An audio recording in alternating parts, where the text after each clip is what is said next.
Bom dia, valentes do Altíssimo. Nesta manhã, a nossa meditação está em Jó, capítulo 19. Vamos ler a partir do versículo 25, que diz assim: Porque eu sei que o meu Redentor vive e por fim se levantará sobre a terra. Depois, revestido este meu corpo da minha pele, em minha carne, verei a Deus. Vê-lo-ei por mim mesmo. Os meus olhos o verão e não outros. De saudade me desfalece o coração dentro de mim. Amém. Glória a Deus.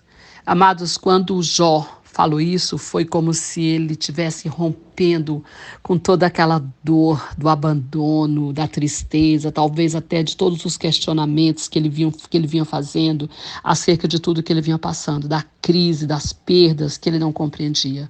Jó não compreendia porque estava sofrendo tanto e ele mesmo questionava, porque ele estava se sentindo completamente abandonado por Deus. E, na verdade, nesse momento, Deus o tinha deixado, né?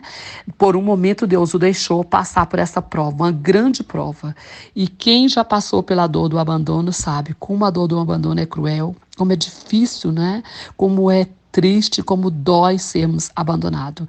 Jó não entendia, por isso ele perguntava, né, para ele mesmo: por que estou sofrendo? Por que minha dor não cessa? Por que perdi os meus filhos? Por que morri? Por que não morri no ventre da minha mãe? Por que o Senhor não me mata de uma vez? Por que está acontecendo isso? Por quê? Por quê? Por quê? E a gente fica assim, né? Por que isso? Por que essa situação? Por que isso não para? Por que isso não, por que Deus me responde? Que silêncio é este, Deus? E a gente não entende, vai dando aquele desespero.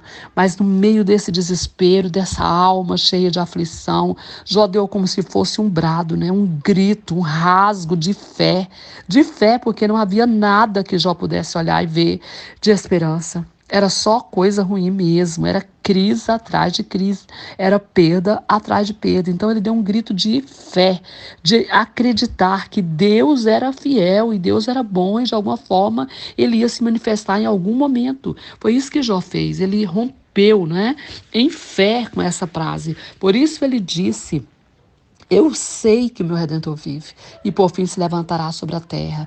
Depois revestir este meu corpo da minha pele, porque ele estava só carne e osso, né? Ele estava todo ferido, ele estava todo machucado por uma enfermidade que ele nem sabia o que era de fato e por que estava daquela forma. Mas ele disse: eu verei, Deus. Eu verei com os meus olhos. Olha o que ele disse. Eu verei, não vai ser outro que vai me falar. Eu vou ver. E realmente ele viu. Ele viu.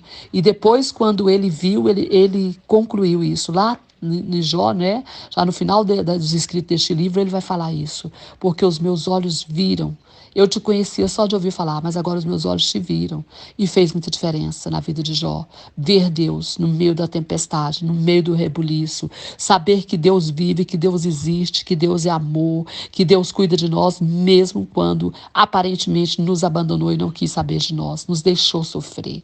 Mas ele teve esse rasgo aqui de grito, de esperança, de força, para falar: eu sei que meu Redentor vive e por fim se levantará sobre a terra. O meu corpo vai ser sarado, a minha carne vai vir para o corpo, eu vou ser curado e eu vou vê-lo.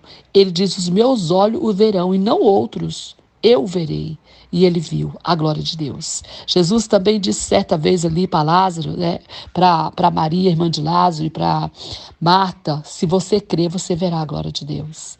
Se você crer, ele está morto, está enterrado, mas se você crer, você vai ver a glória de Deus.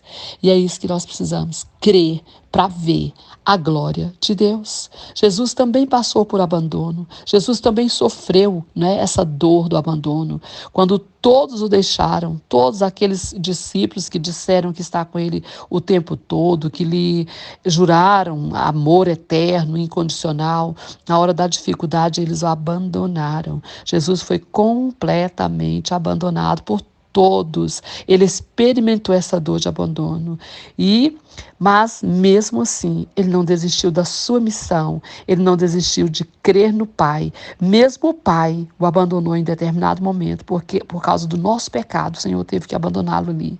Mas o Senhor restaurou Jó, exaltou Jesus e ele sempre vai fazer isso. Na prova, ele vai nos dar vitória. E nós precisamos crer em meio às tempestades. O silêncio de Deus não significa que ele não está lembrando de mim e de você. O silêncio de Deus não significa que ele nos abandonou. O silêncio de Deus, ele está trabalhando conosco para nos dar algo muito maior, numa dimensão muito mais elevada do que a gente possa imaginar, como fez com Jó, como fez com o próprio Jesus. Fará comigo, fará com você. Então, creia, mesmo no meio do rebuliço e da tempestade, que Ele vive, o seu Deus vive, o seu Redentor vive. E você pode dizer como Jó, que por fim Ele vai se levantar a favor da sua vida. Amém? Que Deus te abençoe. Que Deus abençoe sua família, sua casa e todos os seus. Que Deus abençoe o Brasil. Pastora Vênia, Goiânia, Goiás.